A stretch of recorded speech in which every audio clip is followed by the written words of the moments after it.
Olá, invocadoras de coisa ruim via call. Olá, invocadores de coisa ruim via colo. Eu sou Otávio Gaes, teu Super 8, e hoje a parada da vez é um filme de terror de baixo orçamento lançado lá fora pela plataforma Shudder, que eu nem sabia que existia. E aqui no Brasil, sabe-se lá quando e onde chega. O curioso desse filme é que ele aproveita esse nosso momento de pandemics e acontece todo através de uma call por um programa chamado Zoom. Acharam da hora da horinha da horão? Então, simbora! Se Stevie Wonder só fez uma call pra dizer I love you, por que ele continua falando depois disso? Pra se proteger de uma assombração online, basta um programa de anti-malware? Fantasma só no Wi-Fi porque se pegar no cabo é assédio? Tudo isso e muito mais agora. Durante a quarentena, um grupo de amigas e um amigo ingleses não tem o que fazer e decidem realizar uma sessão espírita via call, mas algo dá errado e acabam invocando o Satanás. Ok, falando sério, não é o próprio, é um primo dele. Resultado é chablé pra cima dos povo tudo.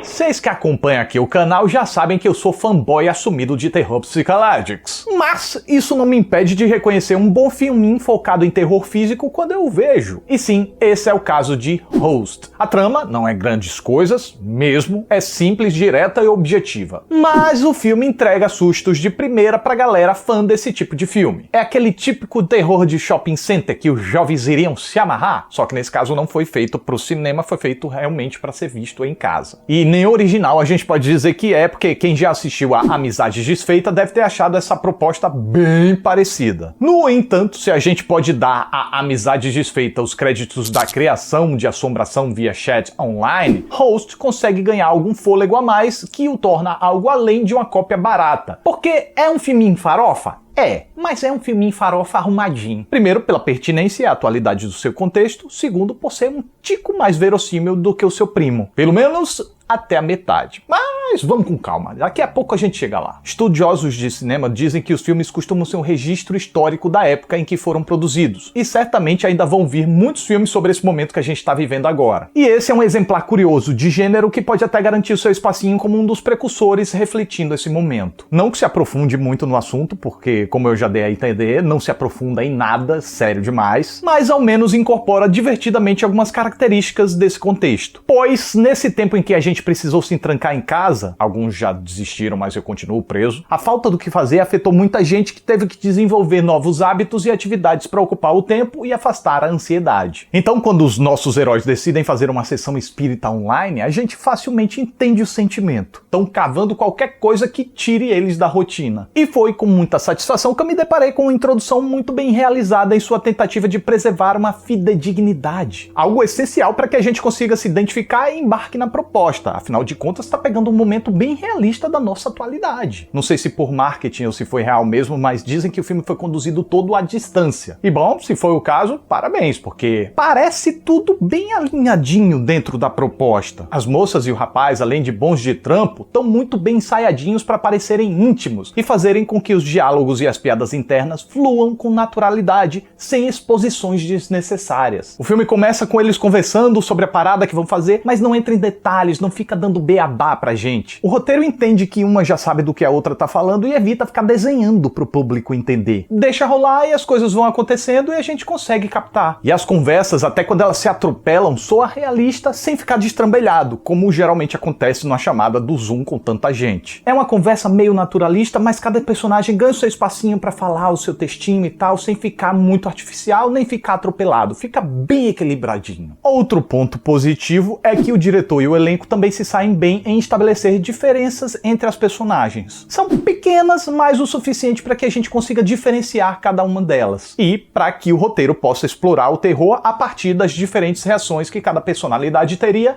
diante das manifestações estranhas. E quando isso acontece, me pareceu bem compatível com o estabelecido para cada uma. Só reforço, não espere muita riqueza nesses personagens. Lembre-se, é um terror farofa. E isso a gente já pode notar pela quantidade de personagens. Quando um filme de terror minimalista como esse enfia muita gente na trama, pode ver que é batata que o filme vai apostar muito mais no físico do que no psicológico. Porque se tem muita gente, vai faltar tempo para desenvolver personalidades e relações. Mas, por outro lado, vai sobrar vítimas. E te contar, eu achei uma pena, sabia? Pois, uma vez que começam as manifestações paranormálicas físicas e passado mais um tempinho, já começa a vir o exagero. E se até então o projeto tinha um cunho mais sóbrio do que o seu primo Amizade Desfeita, aqui já começa a se aproximar mais. Parece que os realizadores estavam se coçando para começar logo a correria dedo na gritaria, porque o filme é curtinho, ele tem espaço para ser maior e melhor do que o que é. Ok, tem um gosto pessoal por um desencadear de fatos mais gradual, mas de fato o filme é acelerado e apressado. 56 minutos sequer é longa-metragem segundo alguns parâmetros, que exigem 70 ou 80 minutos. Se brincar, tem episódio de Black Mirror que é mais longo que isso. Então, pro filme acontecer em tão pouco tempo, os realizadores parecem ter se sentido na obrigação de partir logo pro vamos ver. E esse vamos ver, essa maior efusão, até começa bem. Não só como um filme em geral, mas como um filme de terror, principalmente. A direção sabe explorar o silêncio e a coreografia de cena restrita para criar um ambiente pronto para acontecer algo assustador. Sabe conduzir muito bem o pavor e o choque das personagens para transferir essa tensão pra gente. Usa um leque de truques que incrementam o clima tenebroso, seja através de ações em segundo plano, seja quando as personagens levam a câmera para explorar um cômodo e assim. Com a câmera em primeira pessoa, a gente assume a dianteira. É como se as personagens estivessem empurrando a gente dizendo: vai na frente, eu não quero ir não. E a gente não tem escolha. E a direção ainda é hábil ao dar provocadas pontuais no espectador usando glitch do aplicativo, filtros, backgrounds com vídeos se repetindo e outros recursos. E, claro que eu não poderia deixar de fora, tem os sustos que funcionam. Se o lance é esse terror físico de baques constantes, é preciso admitir que o filme entrega muito bem o que se compromete a entregar. Só de usar barulhos diegéticos, ou seja, barulhos que existem dentro da história e que as personagens podem ouvir, sem aquela trilha intrusiva fazendo bam bam bam, e valorizar planos mais longos, o filme já merece muitos elogios. E, em suma, a direção sabe encontrar os momentos propícios para encaixar os acontecimentos súbitos e inesperados para pegar a gente de surpresa mesmo e dar aquele baita sustão que faz o coração quase sair pela boca. Só lamento que não demora para as manifestações sobrenaturais começarem a ficar grandes demais, sem deixar dúvida se são sobrenaturais ou se tem alguém aprontando. E depois acabem caindo no exagero rápido demais. Em certo momento chegando a precisar que os personagens andem para lá e para cá de forma artificial com um computador a tiracolo para que o terror possa continuar acontecendo. O que é uma pena, já que o próprio terror poderia se beneficiar de uma dúvida inicial e uma crescente mais gradual. Mas esse é mais um sintoma daquela pressa que eu adiantei. O filme precisa acontecer rapidinho porque sim,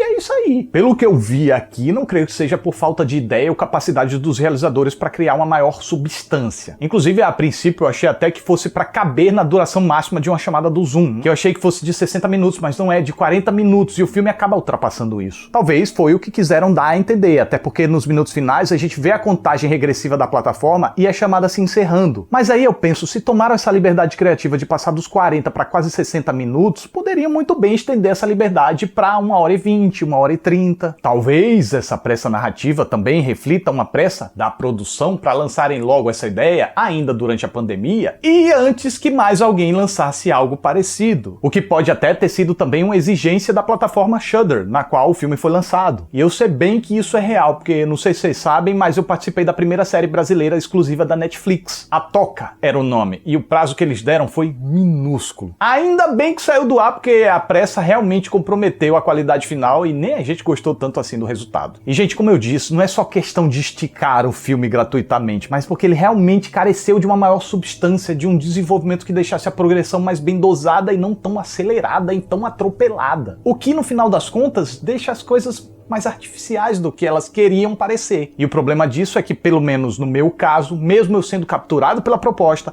mesmo eu tomando os sustos que o filme queria que eu tomasse, como o filme gastou todas as suas melhores cartas assim muito rápido, eu senti que entrou numa cadência mecânica de acontecimentos e aí o terror foi perdendo a eficácia comigo. Lá pertinho do final, onde era pra eu estar me roendo de medo, eu tive uma experiência superficial de caça ao susto. E uma caça bem precisa, vale dizer. Pensava eu. Lá vem o susto ali.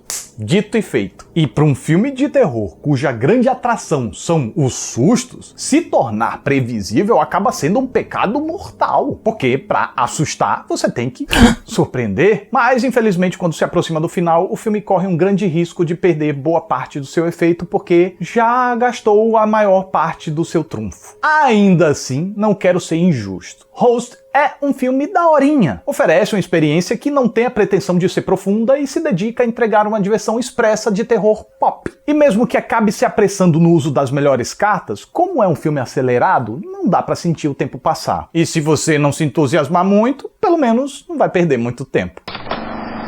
E essa é a minha reação enquanto assistia ao filme. E você aí, tá ansioso pra ver esse filme? Tem que torcer pra que ele chegue em alguma plataforma aí. Mas a galerinha aí, seja lá de fora, seja daqui, tá papando mosca nas negociações. Complicado. Se não tiver outro jeito, é usando o VPN pra assistir na própria Shudder. Não tem legenda em português, mas quem souber inglês consegue se virar. Tão gostando desse quadro? Tão achando daorinha? Tão assistindo as minhas recommendations? Que outros filmes poderiam entrar aqui, hein? Só me recomendar lá no Twitter com essa hashtag. Eu não vou responder todo mundo, mas eu sempre vou lá consultar e sempre vou computar as sugestões de vocês. Então é isso, mais um Super 8 tá chegando ao final. Eu fico muito grato pela atenção de vocês. Muito obrigado, até a próxima.